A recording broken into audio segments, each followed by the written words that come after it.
Hello learners, welcome back to my YouTube channel. And इस video में मैं आप लोगों के साथ डिस्कस करूंगी इंटरेस्ट कवरेज रेशो के बारे में।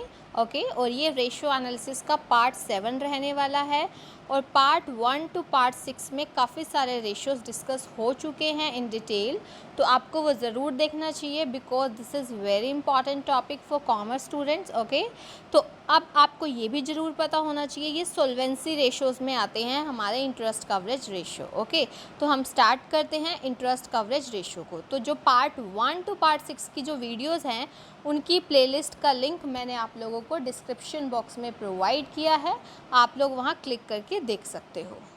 फर्स्ट ऑफ ऑल हम मीनिंग की बात करते हैं कि what is interest coverage ratio. देखो नाम से इंडिकेट हो रहा है इंटरेस्ट कवरेज। अब इंटरेस्ट कवरेज का यहाँ पे क्या मीनिंग हो जाएगा, देखो interest coverage ratio creates the relation in earning before interest and tax. यहाँ पे किसकी बात हो रही है, earnings before interest and tax and fixed interest charges.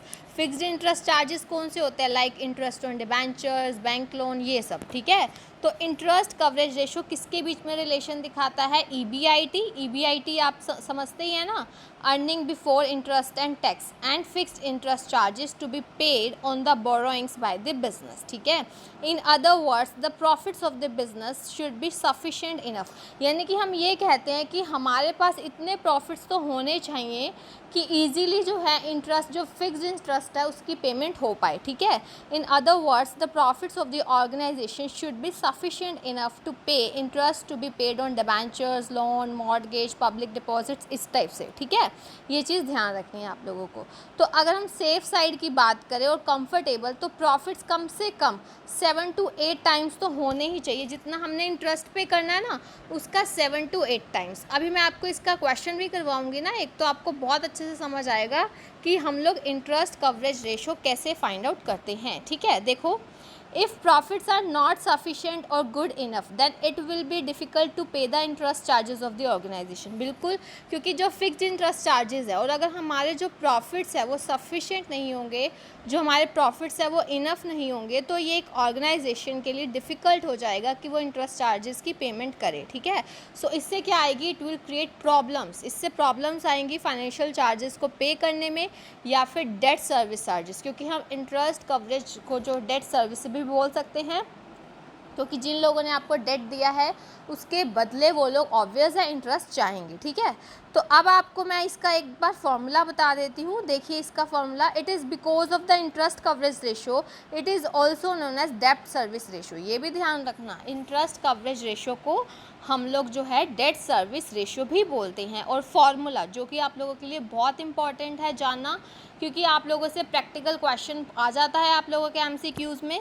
देखिए इसका फॉर्मूला क्या है, net profit before charging interest and income tax, यानी कि जिसको हम ईबीआईटी बोलते हैं ना, earning before interest and tax. तो जो प्रॉफिट है before charging interest and income tax divided by fixed interest charges. Fixed interest charges आपको पता ही है, जैसे डिबेंचर्स वगैरह पे जो भी बोरोड फंड्स हैं उन पे करने हैं। ठीक है EBIT divided by fixed interest charges, ये आप लोगों के लिए जानना बहुत ज़्यादा इंपॉर्टेंट है।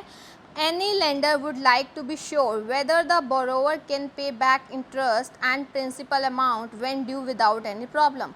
बिल्कुल हर कोई चाहेगा कि उनको इंटरेस्ट की टाइमली पेमेंट मिले। ठीक है so for this the organisation profit should be sufficient, proper होने चाहिए। अब मैं बात करती हूँ इसके क्वेश्चन की। देखिए आपको बहुत अच्छे से क्लियर हो जाएगा। कंपनी के profit before interest and tax आपको दिया हुआ है 4 लाख। ठीक है और यहाँ पे आपको देखो मैंने बताया था ना, earning before interest and tax हमारा जो है earning before interest and tax numerator में आता है, नीचे आप लोगों का क्या आएगा, फिक्स्ड इंटरेस्ट चार्जेस आते हैं। ठीक है तो अब ईबीआईटी हमें 4 लाख दिया हुआ है। अब बात आते हैं कि फिक्स्ड इंटरेस्ट चार्जेस कितने हैं। देखो कंपनी ने इशू किए हैं 12% डिबेंचर्स ऑफ 2 लाख, तो 2 लाख का आप सीधा 12% निकालेंगे, कितना आ जाएगा 24,000। और 13% लोन ऑफ 2 लाख, तो अब आप ये देखिए 13% 2 लाख का कितना आ गया हमारे पास, करेंगे 26,000।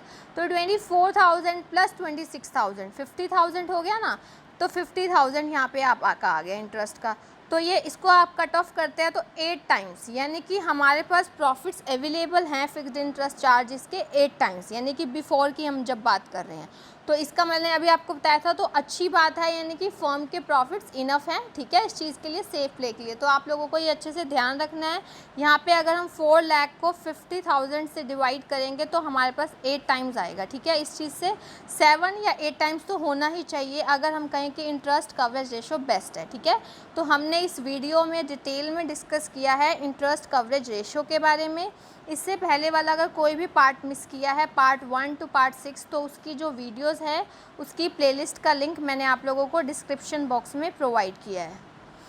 अगर आप लोगों को इस वीडियो में कोई भी प्रॉब्लम है तो आप लोग कमेंट सेक्शन में पूछ सकते हो।